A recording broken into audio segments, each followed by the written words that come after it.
Pessoal, ao invés de passar só o gabarito com a resolução dos diagramas da aula, o que eu vou fazer?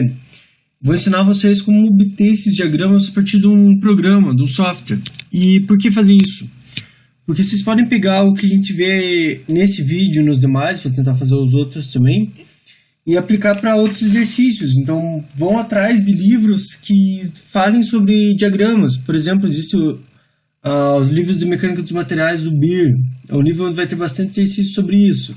Então, se por acaso você não tiver o gabarito lá, você pode jogar nesse programa, que eu vou mostrar para vocês, que é o F2, e obter os diagramas diretamente, certo? E como que funciona isso? Bom, vamos lá. Aqui a gente tem o primeiro exercício que a gente fez em sala, que era uma viga com 2 apoios e uma carga centrada. Como que eu vou fazer? Bom, para vocês fazerem, primeira coisa, vocês têm que baixar o programa, tá? Então dá um Google lá, download F2. Primeiro site que vocês acharem, tá ali. Abre e clica aqui em download e vocês já vão baixar o programa direto. Ele é super leve, é bem tranquilo de trabalhar com ele, beleza? A hora que vocês fizerem o download, vocês vão ter esse programa aqui.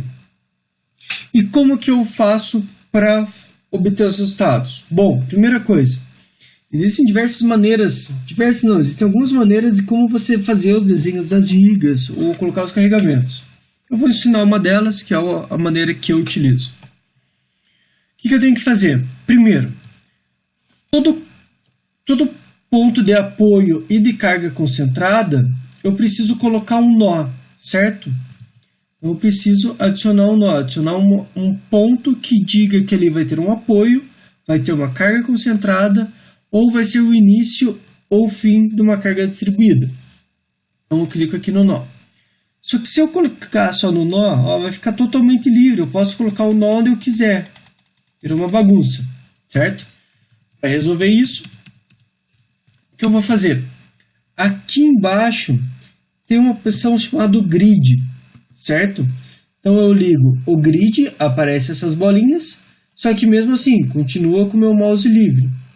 Se eu clicar aqui na opção Snap, o que acontece? Eu só consigo clicar nessas bolinhas. Então eu só vou conseguir clicar de 1 em 1 metro.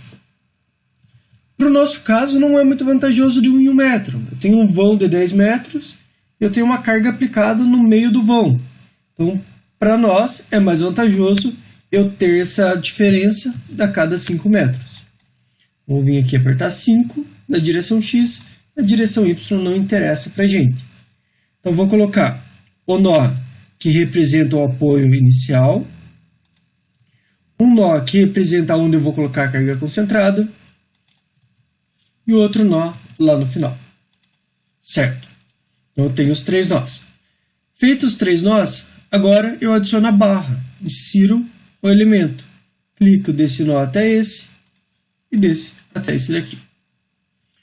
Beleza, então agora, aqui só para enquadrar, já tenho a barra, próximo ponto, colocar os apoios. Então vou colocar o apoio em A aqui, por exemplo. O apoio em A é um apoio fixo.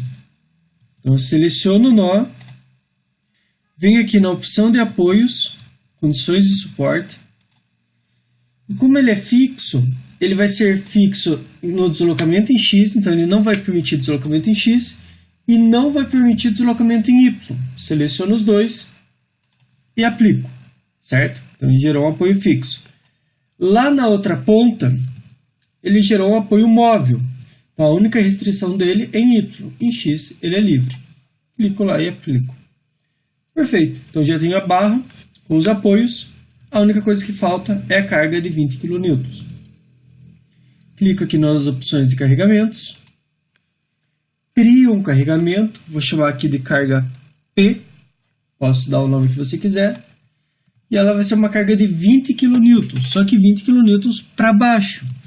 Então, na direção Y, vai ser de menos 20 kN. Seleciono o nó de aplicação, aplico a carga. Beleza. Pessoal, para a gente não vai fazer diferença isso que eu vou falar para vocês agora. Só que o programa, ele precisa, é obrigatório para ele conseguir rodar, ele saber qual é o material que você está utilizando, porque ele precisa do módulo elasticidade, e ele precisa saber qual que é a seção transversal.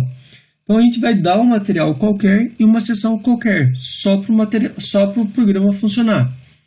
Então eu vou vir aqui em parâmetros de materiais, eu vou criar um material qualquer, material, eu vou falar que ele é aço, por exemplo, o que eu quiser, tanto faz. E vou aplicar aqui, ó, aplicar a todos os elementos. Clico nele. Próxima opção, propriedade. De novo, vou criar uma seção agora. Antes eu criei um material, agora eu vou criar uma seção qualquer. Vou criar uma retangular aqui. E aqui no D, que é a altura, e B, que é a base, eu preciso colocar um valor. Não deixe em 0. Ou por 100%, mas tanto faz. Beleza? Já criei a barra, já criei os apoios, a carga aplicada e já coloquei material e seção. Pronto, resolvido. Já tenho tudo que eu preciso. Agora, para ele resolver essa estrutura, o que eu faço? É só clicar aqui, ó. O primeiro botão é de força axial, ou seja, força normal. O segundo é força cortante. E o terceiro é de momento fletor, tá? Então, vamos, por exemplo, pegar de força axial. Só que antes disso eu preciso salvar. Eu vou salvar aqui como bio, exercício 1. Força axial, 0. Eu não tenho nenhuma força no sentido do eixo. Então, o diagrama tinha que dar 0 mesmo. E força cortante? Bom, força cortante está aqui. Tem algumas opções aqui que vão ajudar a gente. Por exemplo, vou pegar aqui e vou pedir para ele mostrar para a gente os valores das reações de apoio. Então ele mostra aqui, cada reação de apoio deu 10 kN. Como eu estou velho, eu vou aumentar aqui a altura do texto. Perfeito? Não consigo enxergar direito. Então eu sei que do ponto da carga para a esquerda eu tenho 10 kN e para a direita eu tenho menos 10 kN de força cortante. Tá? E de momento fletor, só eu clicar lá. Então aqui no ponto eu tenho 50, lá no apoio eu vou ter 0 e aqui eu vou ter 0, certo? Então tá aí resolvido. Bom, eu quero saber a minha força cortante não nesse ponto, quero saber um pouquinho pro lado.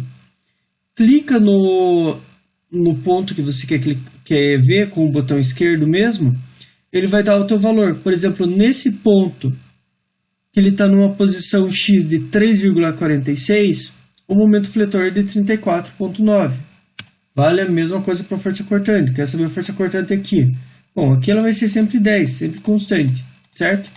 Mas se eu tiver, por exemplo, nos próximos exercícios, que é uma distribuição parabólica, daí é interessante a gente saber. Beleza? Então aqui está resolvido o diagrama para esse caso. Valeu!